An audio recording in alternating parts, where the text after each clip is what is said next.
Hello साथियों, मेरे channel पे आप सभी का एक बार फिर से स्वागत है। और जैसा कि हमने आप सभी से वादा किया था कि हम जो है बीपीएससी एईडीओ के लिए जो है स्पेशल बैच शुरू करेंगे। तो चलिए स्टार्ट कर दिए हैं। देखिए, इसके पहले जो है बीपीएससी एईडीओ के लिए हम भारतीय राष्ट्रीय कांग्रेस पे वीडियो लेकर के आए थे। आज का वीडियो है जनगणना से संबंधित।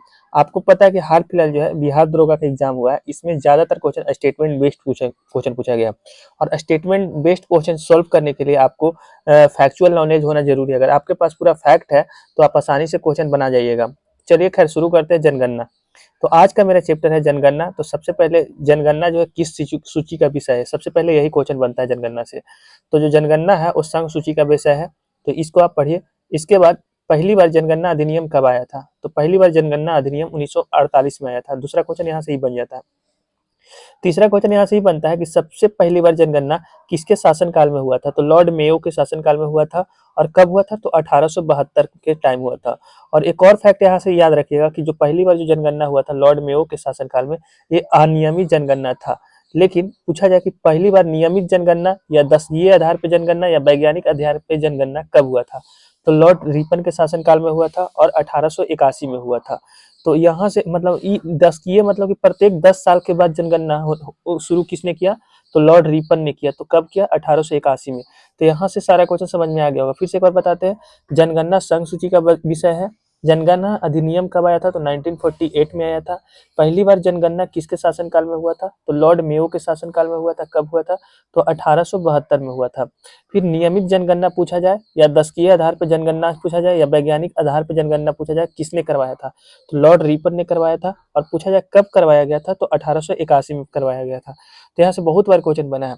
अब सेंसस 2011 चलते हैं, क्योंकि सेंसस 2011 से भर भर के क्वेश्चन एग्जाम में आता है।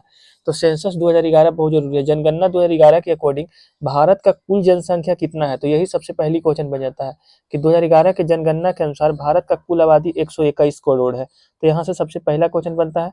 दूसरा क्वेश्चन यहाँ से ही बनता है कि 2011 के जनसंख्या के अनुसार पूरे वर्ल्ड का भारत में कितना परसेंट आबादी जो है निवास करता है? तो 17.5%। पूरे विश्व का 17.5% आबादी केवल और केवल कहाँ पे निवास करता है? तो भारत में निवास करता है। इस सेकंड क्वेश्चन यहाँ से बन जाता है। तीसरा क्वेश्चन ये बनता है यहाँ से कि जो 2011 का जनगणना हुआ था ना, उस टाइम जनगणना आयुक्त कौन थे? तो 2011 के जो जनगणना हुआ था उसकी जनगणना आयुक्त चंद्रमौली थे। चंद्रमौली जो है जनगणना आयुक्त थे 2011 के जनगणना के। या तो यहाँ से ही क्वेश्चन बन जाता है कि 2011 के जनगणना का जो थीम है वो क्या था? तो 2011 के जो जनगणना था इसका थीम था आवर सेंसस आवर फ्यूचर, यानी हमारी जनगणना हमारी भविष्य। यही जो है 2011 का थीम था। एक बार फिर से रिपीट कर देते हैं 2011 से जनगणना से बनने वाली कुछ प्रमुख क्वेश्चन। 2011 के जनगणना के अनुसार भारत की आबादी कितना था? तो 121 करोड़। 2011 के जनगणना के अनुसार पूरे विश्व के कितना परसेंट आबादी भारत में निवास करते हैं? तो 17.5%। फिर 2011 के जनगणना आयुक्त कौन थे? तो चंद्रमौली थे। 2011 के जनगणना का थीम क्या था? तो आवर सेंसस आवर फ्यूचर। इसका हिंदी होता है हमारी जनगणना हमारी भविष्य। तो यहाँ तक तो कोई दिक्कत नहीं है। इसके बाद क्वेश्चन बनता है कुछ इस तरीका से। पहले ये वाला इधर वाला थोड़ा सा देख लीजिए।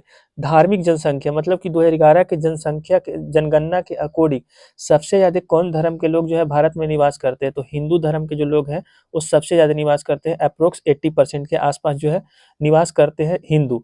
इसके बाद मुस्लिम की आबादी लगभग 14.2% है। और वही अगर ईसाई का बात किया जाए तो 2.3%। और सिख का हो गया 1.2%। और बौद्ध का हो गया 0.7%। और जैन का सबसे कम आबादी है। यहाँ से सारा चीज आपको फैक्ट नहीं याद करना है, यहाँ से मुख्य फैक्ट यही याद करना है कि भारत में सबसे अधिक कौन धर्म के लोग निवास करते हैं? तो हिंदू के। इनका प्रतिशत पूछा जा सकता है तो 79.8। दूसरा क्वेश्चन यहाँ से ही बन सकता है कि दूसरी सबसे बड़ी आबादी वाले जो है धर्म कौन से है भारत में? तो मुस्लिम आबादी है 19.2%। और पूछा जाएगा तीसरा क्वेश्चन यहाँ से ही बनेगा कि सबसे कम आबादी वाला कौन सा है? तो जैन धर्म है जिसका आबादी 0.4% है। तो यहाँ से यही 3 क्वेश्चन बहुत ज्यादा देखने को मिल जाता है। बाकी आप पूरा पढ़ लीजिएगा, लेकिन 3 क्वेश्चन जो प्रमुखता एग्जाम में पूछा जाता है जो हमने आपको बता दिया। यहाँ से बहुत ज्यादा क्वेश्चन बनता है कि 2011 के जनगणना के अनुसार क्षेत्रफल की दृष्टि से भारत का सबसे बड़ा राज्य कौन सा है? 2011 के जनगणना के अनुसार क्षेत्रफल के अनुसार भारत का सबसे बड़ा राज्य राजस्थान है। और अगर सबसे छोटा राज्य पूछा जाए क्षेत्रफल के अनुसार तो गोवा हो जाएगा। सबसे बड़ा राजस्थान और सबसे छोटा राज्य भारत का हो जाएगा गोवा। और वही अगर केंद्र शासित प्रदेश पूछा जाए कि 2011 की जनगणना के अनुसार 2000 क्षेत्रफल की दृष्टि से भारत का सबसे बड़ा केंद्र शासित प्रदेश कौन सा है? तो लद्दाख।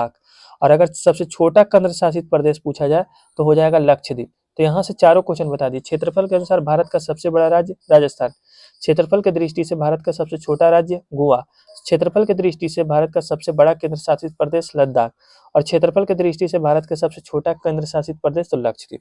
तो यहाँ तक तो कोई दिक्कत नहीं है। आगे चलिए जनसंख्या के आधार पे हम चलते हैं। वीडियो कैसा लग रहा है आप लोग चैनल को सब्सक्राइब करके जरूर बताइएगा, और इसका नोट्स चाहिए आपको तो हम लास्ट में नंबर अपना बता देंगे, उस पर आप मैसेज कर दीजिएगा।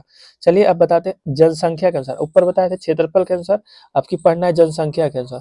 तो जनसंख्या के अनुसार सर्वाधिक जनसंख्या वाला भारत का कौन सा राज्य, मतलब सबसे ज्यादा जनसंख्या वाला राज्य कौन सा हो जाएगा, तो उत्तर प्रदेश सबसे ज्यादा होता है। उत्तर प्रदेश में सबसे ज्यादा जनसंख्या है उत्तर प्रदेश का। उसके बाद दूसरा स्थान पे है महाराष्ट्र, तीसरा पे है बिहार, और चौथा पे होता है वेस्ट बंगाल। यहाँ से क्वेश्चन पूछ दिया जाता है कि दूसरी सबसे बड़ी आबादी वाला भारत का राज्य कौन सा हो जाएगा, तो महाराष्ट्र। और बिहार का आबादी के मामले में कितना नंबर का स्थान आता है, तो तीसरा नंबर का स्थान आता है। तो चूंकि बिहार स्पेशल हम पढ़ा रहे हैं, तो बिहार के लिए सबसे इंपॉर्टेंट यहाँ से क्वेश्चन पूछता है कि जनसंख्या के अनुसार भारत का जो स्थान है वो कितना है, तो तीसरा स्थान है पूरे इंडिया में। और ये चार स्टेट जो है ना, उत्तर प्रदेश, महाराष्ट्र, बिहार और वेस्ट बंगाल में, पूरे भारत का लगभग 50% जो आबादी है वो यहीं पे निवास करता है। तो यहाँ से भी क्वेश्चन बन जाता है कि पूरे भारत का लगभग 50%, अप्रोक्स 50% आबादी कहाँ पे निवास करता है, तो यही चार राज्य में, उत्तर प्रदेश, महाराष्ट्र, बिहार और वेस्ट बंगाल में। अच्छा, सबसे कम जनसंख्या वाला अगर राज्य आपसे पूछा जाए कि भारत के सबसे कम जनसंख्या वाले राज्य कौन कौन से हैं, तो सिक्किम हो गया, मिजोरम हो गया, अरुणाचल प्रदेश हो गया और गोवा हो गया। सबसे कम जनसंख्या है सिक्किम का। तो यहाँ से पूछा जाए कि सबसे ज्यादा जनसंख्या वाला राज्य उत्तर प्रदेश और सबसे कम जनसंख्या वाला राज्य तो सिक्किम हो जाएगा। यहाँ तक कोई दिक्कत नहीं है, कोई डाउट नहीं है। आगे चलिए, सर्वाधिक दशकीय वृद्धि, मतलब 10 साल पे जो जनगणना होता है ना, तो उसमें सबसे ज्यादा वृद्धि वाला परसेंटेज के मामले में कौन सा राज्य रहा, तो मेघालय में जो है सर्वाधिक दशकीय वृद्धि माना गया, 27.9% यहाँ पे जनसंख्या जो है वृद्धि किया। इसके बाद दूसरा स्थान पे आ जाता है अरुणाचल प्रदेश और तीसरा पे बिहार आ जाता है। तो पूछा जाए कि दशकीय वृद्धि वाला राज्य में बिहार का कितना स्थान है, तो तीसरा स्थान है, 25.42% यहाँ का आबादी जो है इंक्रीज किया है। लेकिन खैर छोड़िए, आप याद रखिएगा कि दशकीय वृद्धि में सबसे ज्यादा किस राज्य का है, तो मेघालय का, 2011 की जनसंख्या के अकॉर्डिंग। और अगर न्यूनतम पूछा जाए तो नागालैंड में जो है निगेटिव रहा है, -0.6% रहा है। उसके बाद केरल, जहाँ का आबादी जो है 4.9% ही मात्र बढ़ा है। तो दशकीय वृद्धि में सबसे ज्यादा राज्य मेघालय और सबसे कम वाला नागालैंड, यहाँ का दशकीय वृद्धि निगेटिव रहा है। तो कई बार क्वेश्चन पूछा गया है कि किस राज्य का जो है दशकीय वृद्धि दर निगेटिव रहा है, तो नागालैंड आंसर हो जाएगा इसका। ये बहुत बार क्वेश्चन एग्जाम में आया है। अब अगला टॉपिक है जनसंख्या घनत्व। जनसंख्या, सर्वाधिक जनसंख्या घनत्व वाला राज्य हम लोगों का बिहार ही है। यहाँ का जनसंख्या घनत्व बहुत ज्यादा है। तो पूछा जाएगा कि भारत के किस राज्य का जनसंख्या घनत्व बहुत ज्यादा है, तो अपना राज्य बिहार। अपना राज्य बिहार का लगभग, अच्छा सबसे पहले बताते हैं ना कि जनसंख्या घनत्व होता क्या है, तो 1 किलोमीटर स्क्वायर एरिया में रहने वाले लोगों की संख्या, वही कहलाता है जनसंख्या घनत्व। जैसे 1 स्क्वायर किलोमीटर एरिया में मान के चलिए अगर 10 लोग रह रहे हैं, तो 10 जो होगा जनसंख्या घनत्व कहलाएगा। तो सबसे ज्यादा जो है ना जनसंख्या घनत्व अपना राज्य बिहार का ही है। लगभग 1 किलोमीटर स्क्वायर एरिया में 1106 लोग निवास करते हैं। उसके बाद वेस्ट बंगाल में हो जाता है, और वेस्ट बंगाल के बाद कर्नाटका, उसके बाद उत्तर प्रदेश का। तो इस तरीका से क्रम है इनका। क्रम पढ़ लिया, क्योंकि अभी जो है ना क्वेश्चन वो क्रम से बहुत ज्यादा पूछा जा रहा है, अरेंज करने के लिए या फिर मिलान करने के लिए बहुत ज्यादा क्वेश्चन एग्जाम में देखने को मिल रहा है। और न्यूनतम जनसंख्या घनत्व अरुणाचल प्रदेश का, जहाँ पे लगभग 1 किलोमीटर स्क्वायर एरिया में लगभग 17 लोग ही निवास करते हैं। तो यहाँ से भी क्वेश्चन पूछता है, सबसे ज्यादा जनसंख्या घनत्व वाला राज्य बिहार और सबसे कम जनसंख्या वाला घनत्व वाला राज्य तो अरुणाचल प्रदेश। बिहार का जनसंख्या घनत्व कितना है, तो 1106, और अरुणाचल प्रदेश का कितना है, तो 17। इसके बाद है लिंगानुपात। अच्छा, लिंगानुपात मतलब होता है 1000 मेल पे फीमेल की कितनी संख्या है, वही कहलाता है लिंगानुपात। मान लीजिए कि किसी भी राज्य में 1000 मेल पे अगर 600 अगर मान के चलिए फीमेल है, तो वो कहलाता है वहाँ का लिंगानुपात। और सर्वाधिक लिंगानुपात वाला राज्य है केरल, मतलब 1000 पुरुष पे लगभग 1084 वहाँ पे फीमेल निवास करती है। उसके बाद दूसरा स्थान पे तमिलनाडु है, 1000 मेल पे 996 फीमेल निवास करती है। तो लिंगानुपात से भी बहुत ज्यादा क्वेश्चन पूछा जाता है कि सर्वाधिक लिंगानुपात किस राज्य का है, तो केरल का। और न्यूनतम पूछा जाए कि कम लिंगानुपात वाला राज्य कौन सा है, तो हरियाणा। हरियाणा में लगभग 1000 पुरुष पे 879 फीमेल की संख्या होती है। दूसरा पे है सिक्किम, तो सिक्किम में 890 है, 1000 मेल पे 890 फीमेल की संख्या होती है।